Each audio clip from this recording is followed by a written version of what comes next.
As I thought, thou art of passing valor. But the dark of night is yet to lift.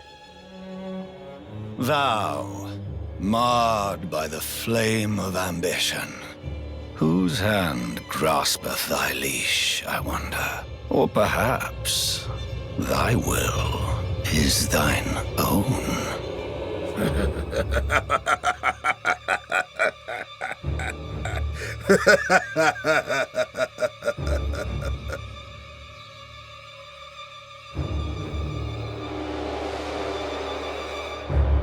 The classic Final Fantasy job. If the Black Mage is left unbothered and allowed to freely cast, they are a force of unbelievable destruction.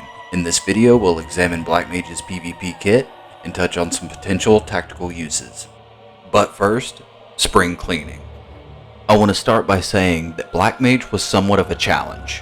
The job itself is pretty demanding of the player's attention. The amount of skills, spells, and abilities this job offers is fairly staggering, and I'm trying to do my best here. Secondly, I would like to note that this video's intention is not to be a 100% optimal guide to BlackMage. However, instead, I seek to make this an easy to digest guide to BlackMage. I'll be discussing some of my personal PvP behavior and how I find success with BlackMage and Frontlines. With that out of the way, get out of my way, this is BlackMage PvP.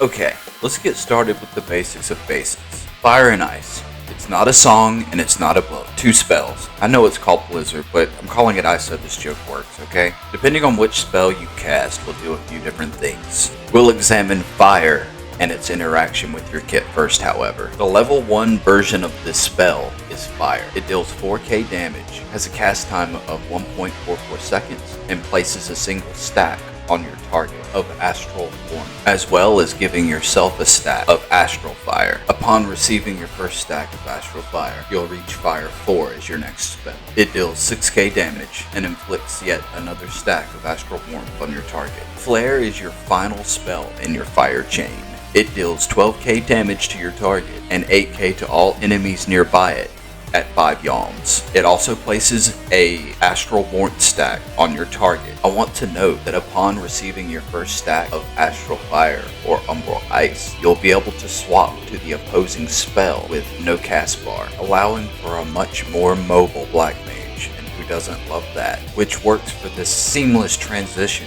to your Ice chain. Let us swap stances now, starting with Ice. Wait a minute. Blizzard, whatever the spell's called. It's the cold one. Blizzard is similar to Fire in the way it deals 4k damage and gives a stack of Umbral Freezing to your enemy. Blizzard 4 is your level 2 Ice spell, and very much a mirror of Fire 4 in the way of damage, dealing 6k damage and placing a stack of Umbral Ice upon your enemy. Not much more to cover here, so we'll move on to the next spell. Freeze is similar to Flare in the amount of damage it applies, only differing in the application of an Umbral Freezing stack to your target. Freeze, scumbag. We talked a lot about stacks, particularly Umbral and Astral stacks up to this point, and now we can cover the skill that interacts with those directly, that being Super Flare. Oh, it's so hot. As you can see, there's a lot to cover here with Super Flare, so we'll start with the simple first. Astral Warmth stack applies a bleed with a potency of 3k, duration of 6 seconds that increase by 3 seconds per stack given to a max of 3, totaling to 12 seconds. Umbral Freezing stacks, however, will behave slightly differently. Depending on how many you've applied to your enemy, will do different things. 1 stack will apply a heavy, 2 stacks will apply a bind, 3 stacks will freeze them, preventing any actions taken for 2 seconds. Personally, I like to prioritize freezing the enemies, as this guarantees kills more often than not. Super Flare offers 2 charges that replenishes every 15 seconds. Next up is Paradox. 99 problems, but a cast time ain't one. 8k damage increases target Umbral and Astral stacks to max, if they have any. Don't use this ability on any targets that don't have an Umbral or Astral stack, or it's a waste. Not a complete waste, but a significant waste. With a short recast timer of 15 seconds, you need to be picking targets with stacks to use on cooldown. Let the atonement for thy felons commenceth. This ability has an insane amount of utility for you. Ethereal manipulation can help you escape danger, reposition, as well as help with chase downs. Furthermore, it grants swift cast for 10 seconds, instantly casting any spell that would typically have a hard cast. This ability has 2 charges, regenning a charge every 10 seconds. Make sure to abuse this ability as much as you can. It has a super short recast timer. Next is Burst. I want to talk about this spell along with Ethereal Manipulation. I both like and dislike this spell. It delivers a payload of 16k damage to all within a 5 yalm radius, and delivers a barrier worth 12k heal potency for 10 seconds.